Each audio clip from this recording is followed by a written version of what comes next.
OK. Que la fête commence. Alors, bonjour tout le monde. Hello, everyone. It is my honor to respond to the Governor General's request that I form a government. And it's a solemn duty to serve as Prime Minister at this time of great consequence for our country. The ceremony we just witnessed reflects the wonder of a country built on the bedrock of three peoples: Indigenous, French, and British. The opening and closing prayers evoke the original stewards of this land. They remind us of the deep roots from which we grow and underscore the values to which we aspire. The office of the Governor-General links us through the Crown and across time to Canada's proud British heritage. Et la cérémonie s'est déroulée dans nos deux langues officielles.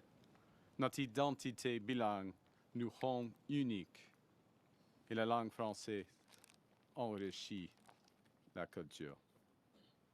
On these foundations, Canadians have built a dynamic nation that celebrates its diversity, that cares for the vulnerable in society, and that always strives for a better tomorrow. Ce nouveau cabinet est pleinement conscient de nos responsabilités pour renforcer les fondations de notre nation durant cette crise et pour bâtir un Canada encore meilleur. J'ai le plaisir de vous présenter l'équipe extraordinaire et qualifiée qui servira au sein de mon gouvernement et qui défendra les valeurs qui nous tiennent au cœur. Notre gouvernement changera notre façon de travailler, se concentrera sur l'essentiel et adoptera une approche axée sur l'action pour relever les défis devant lesquels nous faisons face. Canada's new government is changing how we work so we can deliver better results faster to all Canadians. We have new ministers with new ideas, ready to respond to new threats and to seize new opportunities. Canada's new government is focused on the things that matter most to Canadians: growing more higher-paying jobs, improving affordability, and making Canada more secure. Canada's new government will be action-oriented, driven by a smaller but highly experienced team made to meet the moment we are in. Our leaner cabinet will focus on two priorities in particular. First, protecting Canadian workers and their families in the face of unjustified foreign trade actions. And second, growing this great country by putting more money in Canadians' pockets, by ensuring that government spends less so Canada can invest more, by building millions of homes, by making Canada a superpower in both conventional and clean energies, by creating new trade corridors with reliable partners, and by forging one Canadian economy out of 13. We will relentlessly pursue this positive agenda because Canadians know that negativity isn't strength. They know that negativity won't pay the rent or the mortgage. The negativity won't bring down the price of groceries. Negativity won't win a trade war. We know that by building together, we can give ourselves far more than anyone else can take away. Nous sommes maîtres chez nous. Notre pays est Canada fort. Et notre gouvernement est uni et fort. Nous commencerons immédiatement avec notre première réunion du cabinet. Our country is Canada strong. Our government is united and strong. And we will immediately get to work with our first cabinet meeting as soon as I respond to a few of your questions. Thank you very much. Thank you. Merci, Monsieur le Premier ministre. Nous allons maintenant passer à une période de questions de 15 minutes. On va prendre une question suivie. We'll now do a 15-minute question period, one question, one follow-up. Merci. Raymond Filion de TVA. Bonjour, Monsieur le Premier ministre. Juste ici. Okay. Enchanté. Vous allez vous rendre en Europe au cours des prochains jours. Est-ce que vous comptez également aller aux États-Unis rencontrer M. Trump avant de déclencher des élections?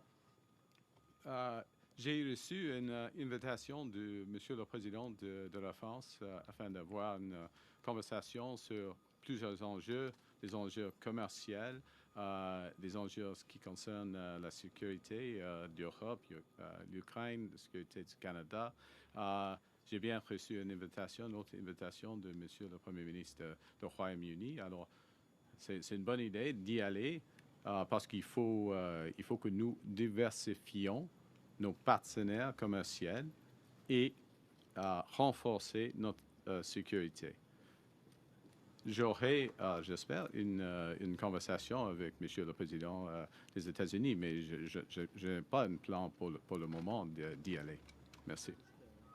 I received the questions on a trip to Paris and London in a few days. I received an invitation from the President of France to discuss a variety of issues, both economic, commercial, to reinforce those relationships, also issues related to security in Europe, in Canada. Similar discussions will be had with the Prime Minister in the United Kingdom. This is sensible. Security is a priority for this government, reinforcing our security, as is diversifying our trading and commercial relationships. Of course, with both Europe and the United Kingdom, there are many opportunities. And as I said a moment ago in my remarks, there are historic ties. With respect to the President, I don't have plans to go to the United States. I look forward to speaking to him at the appropriate moment. Thank you. Monsieur Carney, il y a Monsieur Rubio, Marco Rubio, ce matin dans Charlevoix. Il a essentiellement répété les propos de Donald Trump, selon qui le Canada, économiquement, serait mieux en tant que 51e État. C'est ridicule. En tant que Premier ministre, qu'est-ce que vous répondez à ces propos du secrétaire d'État américain tenu en sol canadien? Ah. C'est fou, hein? C'est fou. C'est simple, c'est fou. Point final.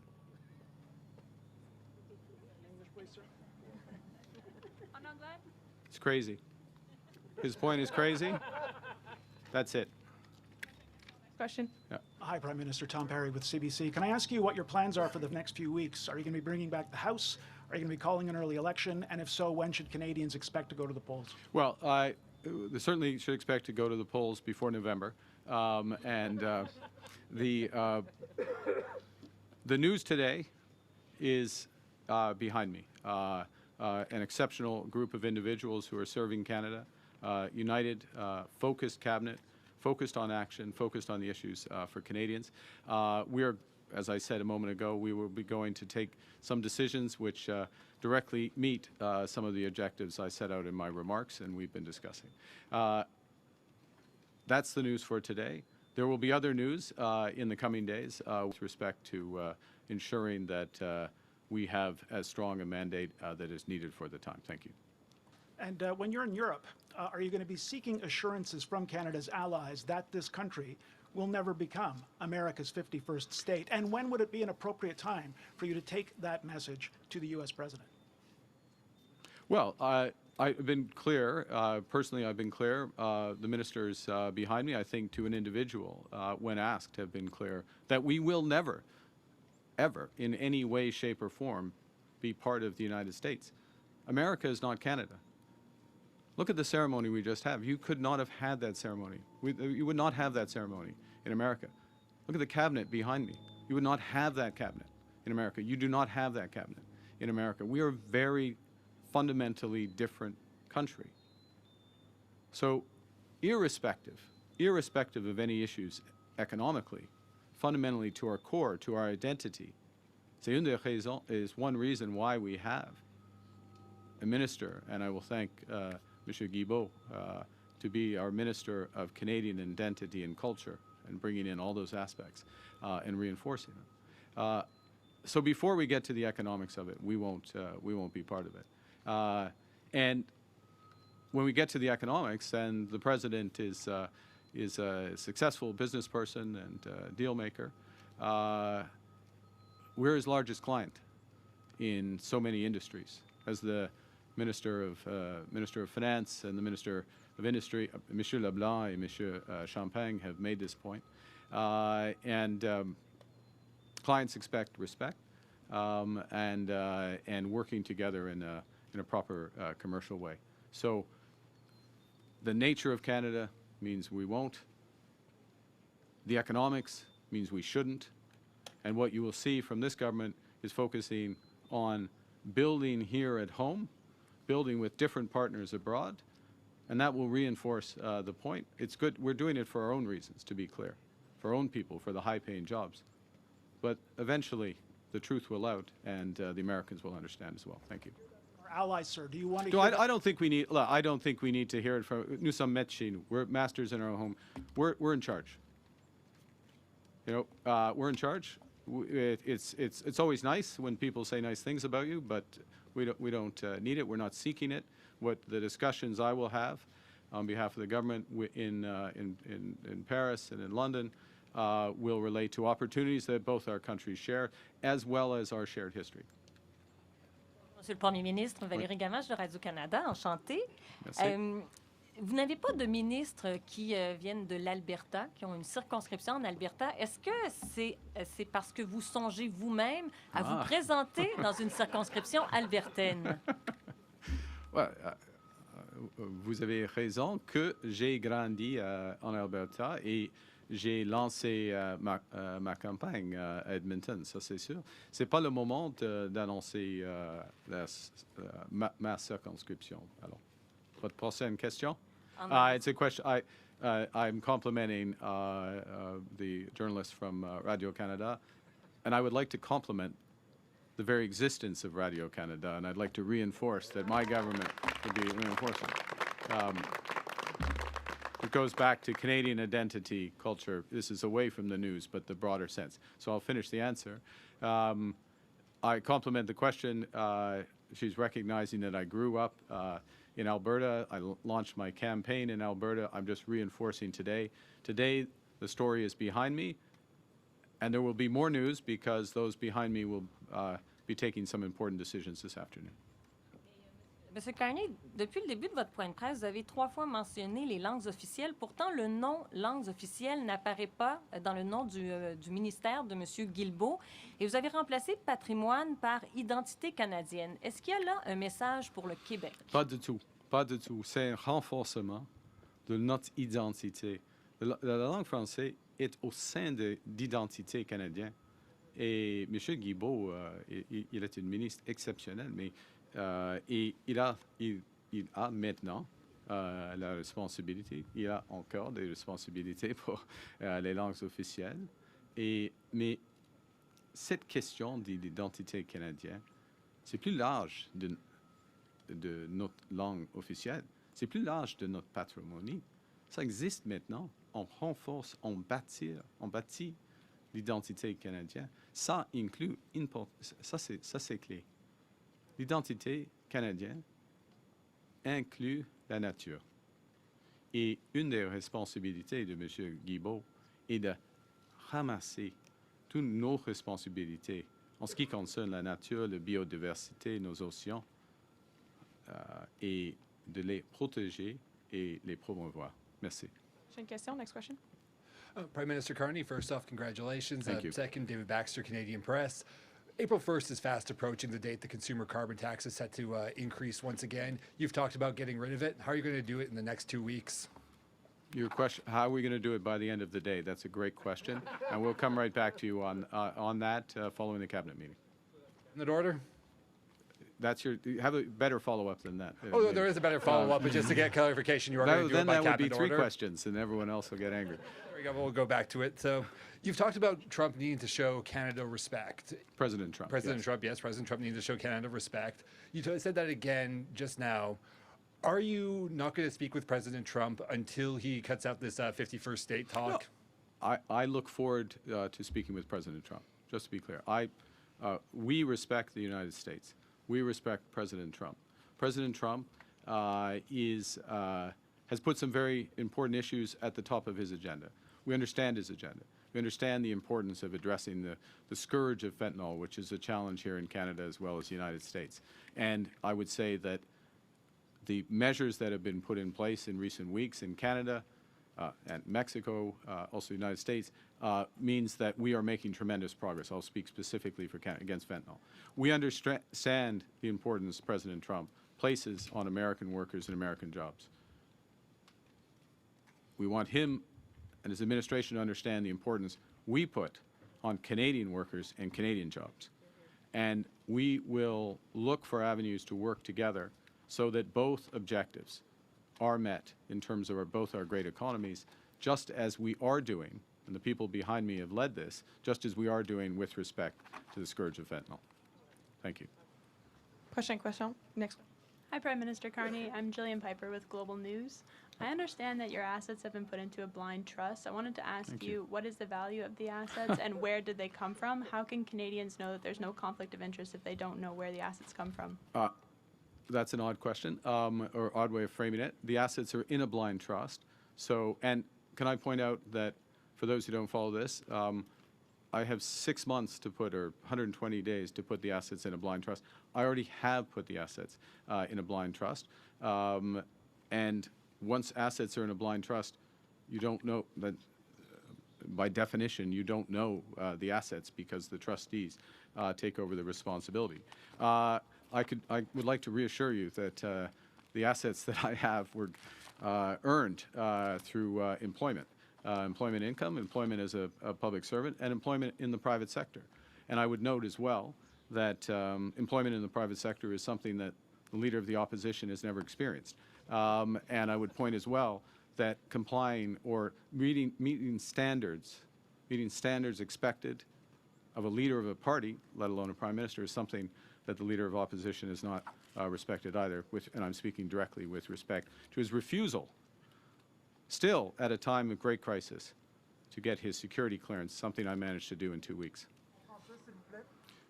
En ce qui concerne mes actifs, j'ai eu des jobs dans le secteur privé, le secteur public, et j'aurai des actifs maintenant, et c'est dans une fiducie avec, en effet, je ne sais plus la composition des actifs. Ça, c'est le point d'avoir. Et j'ai mettre mes affaires dans une position, en ce qui concerne la fiducie avec, avant d'être Premier ministre.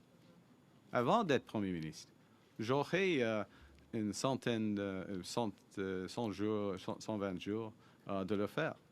Et le chef d'opposition, il est incapable, il refuse d'être, probablement il est capable, mais il refuse d'avoir sa carte sécuritaire après 3 années. C'est inacceptable pour moi. Prime Minister, you keep pointing at the group behind you, your new cabinet. There's only 2 representatives from the West. What's your message to Western Canada?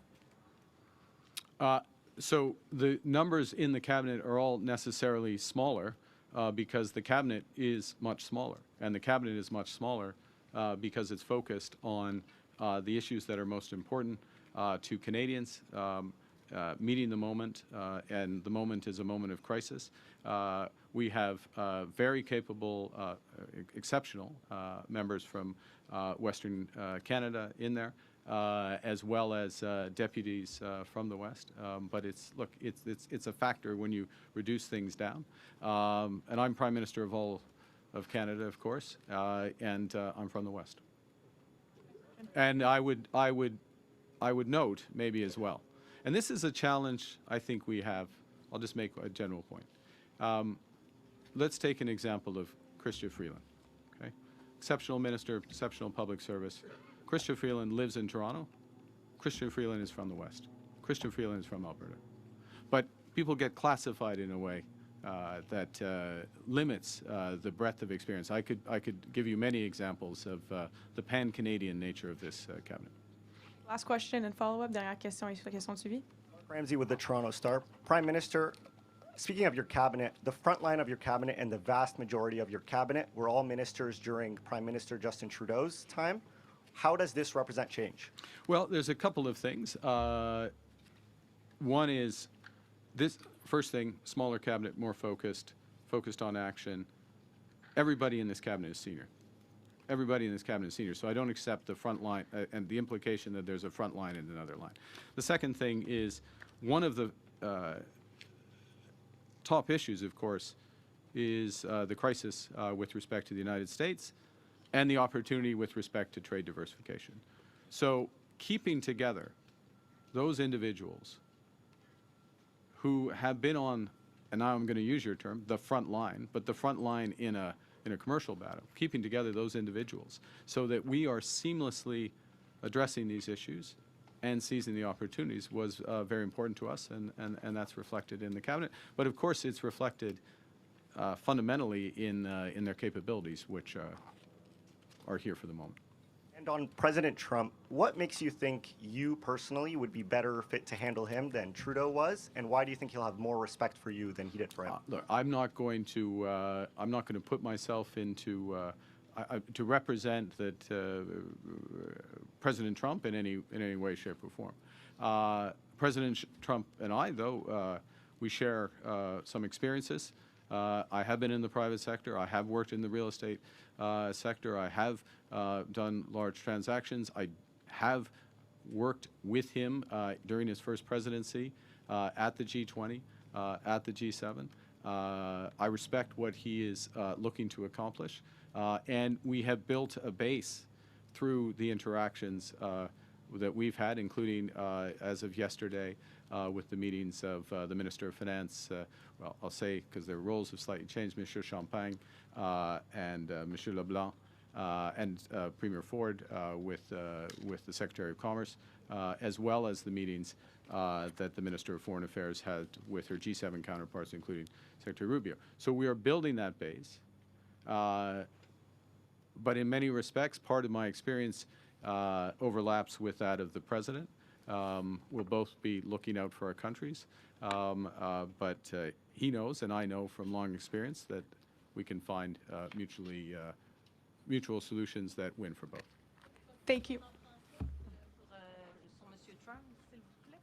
Ça, c'est, en ce qui concerne M. Trump, alors, lui et moi, nous avons des expériences similaires dans le secteur privé, par exemple dans l'investissement dans le secteur immobilier, par exemple. Je le connais et j'ai travaillé avec lui, ou pour lui en effet, parce qu'il était chef d'État pendant son premier mandat, afin de régler des choses dans le secteur financier à l'échelle de G20. Mais ce qui est important est que le Canada a fait de progrès dans les discussions de M. Champagne, Mme Joly, M. Leblanc, avec leur homologue. Alors, il y a une base qui existe et il faut trouver des solutions à partir de cela. Merci. Thank you. This was an press conference. Ce qui met fin à notre presse conférence.